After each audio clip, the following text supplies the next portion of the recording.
All right, I think we are recording.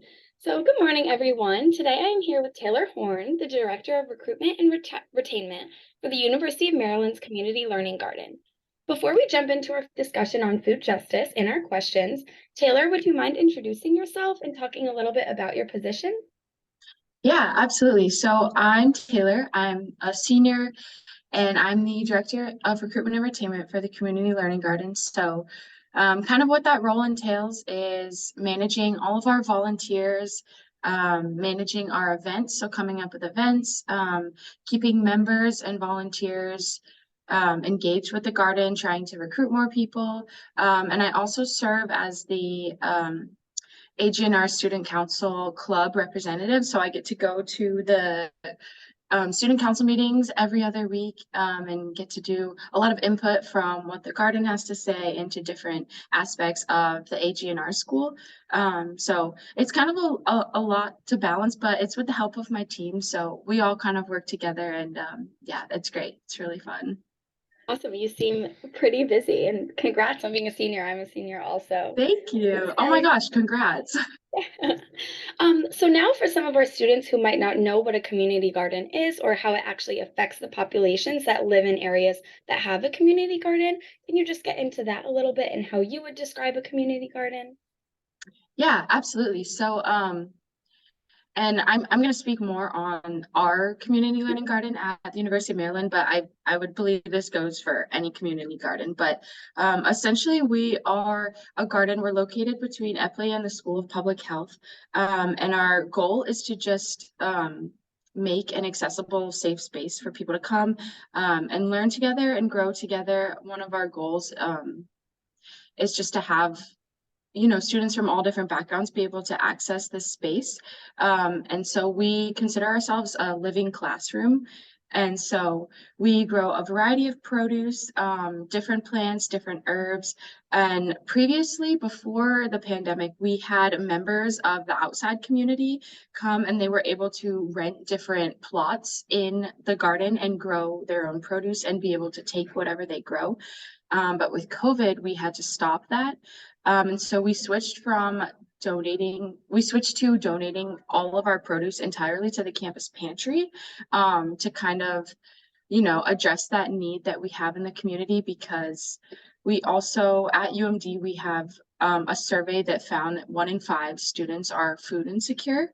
And we're actually doing that same survey right now because that was back in 2015. So we're getting more accurate data on that now. But I would say the numbers are roughly the same or probably worse after the pandemic. So I would say a huge part of our garden is getting that um, the food aspect, like trying to address food insecurity. So with all of the produce that we grow being donated to the pantry, it kind of creates this bigger full circle community movement between the two organizations. So we kind of get a multidisciplinary aspect out of the garden. So we have education, we have sustainability, we have community, and we're addressing food insecurity. So it kind of ties in all of those different things within our UMD community and outside of it as well. Thank you so much for that response. That's definitely an alarming statistic. And I feel like when people think Yeah. of food insecurity, they typically don't think of a college campus just because of some of the resources we do have on campus. But it definitely is true that people are food insecure in our own backyard, in our own communities, in classrooms. So moving Absolutely. on, thank you for that. Often when individuals may think of community gardens, they may think of simply just planting food and giving it to other individuals. But what are the complexities that go into planning and implementing a community garden? That's a great question. Yeah, I think there is a lot to it that you don't really see that kind of goes on behind the scenes. And I will definitely shout out our faculty advisors that help us with all of this because they both work in the School of Agriculture or for the Arboretum at UMD. And so they help us a lot with kind of the planning that goes into all of that, all of the harvesting scheduling. So that is a really big part. We have to decide, you know, what seeds we're going to get, what produce we want to grow this season, how often do we need to water it, fertilize it. So there's a lot of planning that goes into that, but we have our exec team that kind of makes those decisions together as long as with our advisors. But also just finding ways you know, to get the community involved. Like I think my role does a lot of behind the scenes of trying to get students involved, even get faculty involved. How do we keep people coming to the garden? How do we get people to the garden?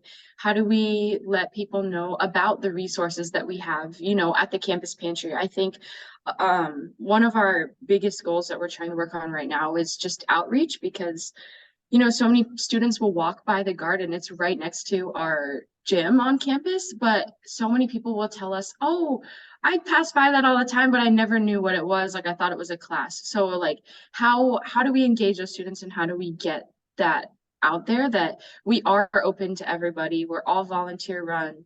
There's no commitment. So trying to find that outreach, I would say that's one of our really big goals. And then just everything else behind the scenes, you know, from social media to our event planning, there's a lot that goes on behind the scenes, and trying to figure out how, what types of produce do we want to grow? Because we try to pick specific produce for the pantry, you know, that students will be able to identify or know how to cook meals with. So a lot of planning that goes into that. So there's a lot of different areas that we're trying to address, but I think with our team and with our advisors, it's able to, you know, work really smoothly, but there's a lot of behind the scenes work that goes into it. But I think that's also what makes it super fun.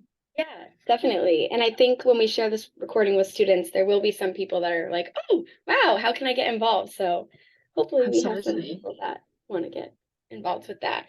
So for my next question, how would you personally define food justice, and what does food justice mean to you? That is a great question. I would say personally, to me, food justice is not only making sure that everyone has equal access to food, but also equitable access to food, and not just food in terms of calories, but healthy food and food that is nutritious and that people enjoy and know how to make meals with, and can use sustainably. Because I think a lot of times when we think about um, food insecurity, or we immediately think of food drives, you know, and you want to donate cans, canned goods, or anything that's simple and easy like that, which is great and that's awesome.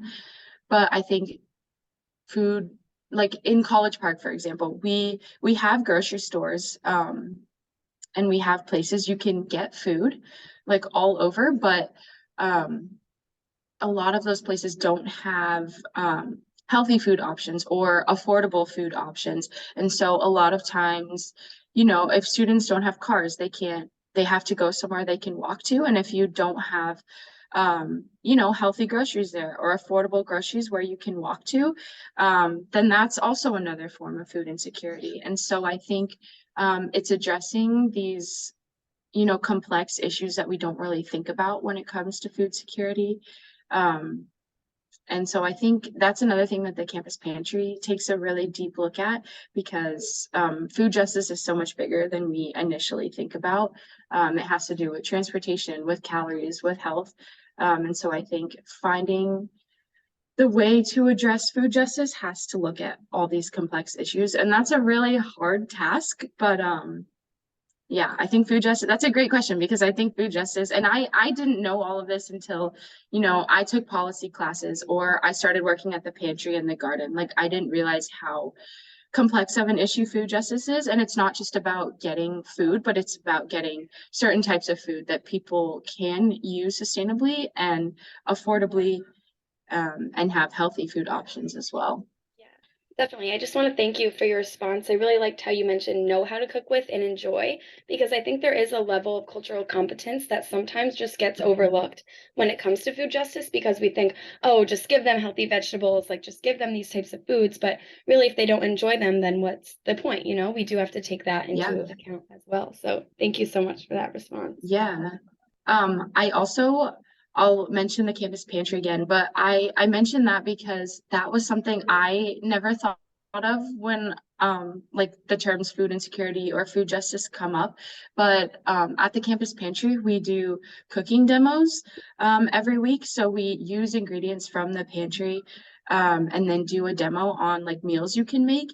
And I always thought, oh, this is just like a fun little thing that we do, but um really we do it because we want to show students like these are the food items we have available and this is what you can make with it, because I think that's another problem that comes with food security. Like if you don't have the resources or the means to cook these meals or even know what to do with the food that you have, then that just creates another barrier. And I really admire like our manager at the pantry for coming up with those cooking demo ideas, because that's also a huge aspect, especially in college. A lot of times students, we're busy and we don't have time to cook full meals, or we get fruits and vegetables, but we don't know what to do with them. And so I think um, that's a whole nother aspect of food security that just gets overlooked. Yeah, thank you so much. And what are some of the biggest challenges that you as an organization have faced when combating food justice or food insecurity? Yeah, I would say I think with the community learning garden we have on campus, we're really lucky for the space that we do have. We have like a raised bed area and then also a couple of terraces down below. So we do have a pretty large space, but also in terms of big picture, we can only grow so much produce and we can only donate so much produce. And so I think trying to make use of the space we have um, and just grow as much as we can to be donated, trying to get that implemented on a larger scale. And I think that's also where other organizations come into play, like the pantry and the Turp Farm. But I think, yeah, and also just trying, I think I might have mentioned this before, but trying to plant produce intentionally. Like what are students going to want? What are they going to be able to cook with? What's going to be sustainable for students? And so making when we're picking out our seeds that we want to plant for the season, like doing that very intentionally and trying to figure out what students want and what students need. And then just problems with growing as well. Like if there's too much rain or a couple weeks ago it was really, really hot and we were trying to make sure that we were coming outside of hours to water every day. So just issues with growing as well, but trying to navigate all of those little issues that come up. Mhm. Yeah, it goes in a lot of things go into having a garden and planting a garden. So thank you for all your hard work. Mhm. So Yeah, for my last absolutely. Thank you. question, how would you recommend undergraduate students get involved on campus or off campus in improving food equity? Oh, okay. Yeah, I think to start for on campus, kind of just what we've been talking about, like get involved with the garden, get involved with the campus pantry, get involved with the Turp Farm. I really love UMD in terms of sustainability, because especially for being a Big Ten like state school, we do so much with sustainability. Like there's a lot that goes on behind the scenes. And like with the composting that we do in our dining halls from our buses being sustainable, like we do a lot to address issues of sustainability on campus. And I think there's a lot of opportunities to get involved there. And so I think with Sustainable UMD, that kind of ties into food equity as well. And so we have a lot of organizations on campus that are trying to address these various food issues. And so um, I would say there's a lot of opportunity there to get involved. And that's what really excites me about University of Maryland. So I would say to start, um, come to the garden. Like we have work hours every week. It's all volunteer based. There's no commitment required. And so that's a great way also just to get outside, meet new people, learn about gardening, learn about food justice. I think that's a great step. And then also with the campus pantry, you can volunteer. I'm not sure if we're hiring now, but there are definitely other ways to get involved if you wanted to apply. Different groups, like if you're in a sorority or another club on campus, we get clubs that will volunteer with us. And then Also with the Turp Farm that's located off campus, they also take volunteers.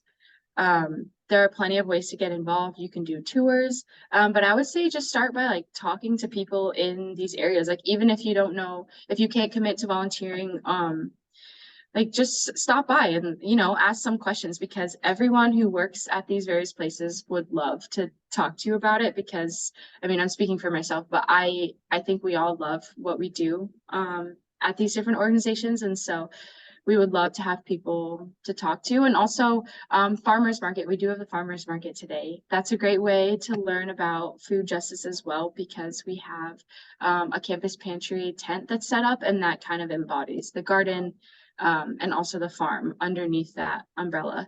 And then for off campus, I would say there's, again, this might be kind of tied to UMD, but attend panels on food justice. Like I know UMD has panels that we'll do with experts in the field, but I'm sure they have that off campus as well.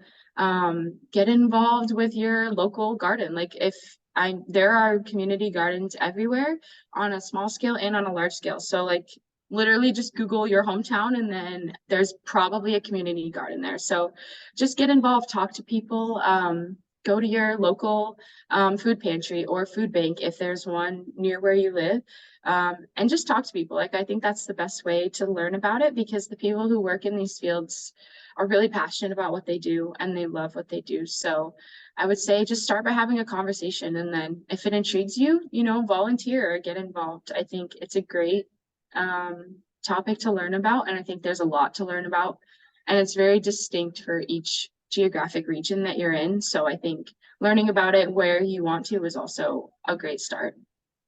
Definitely. Well, thank you so much. We really appreciate it. Absolutely. Thank you so much for having me.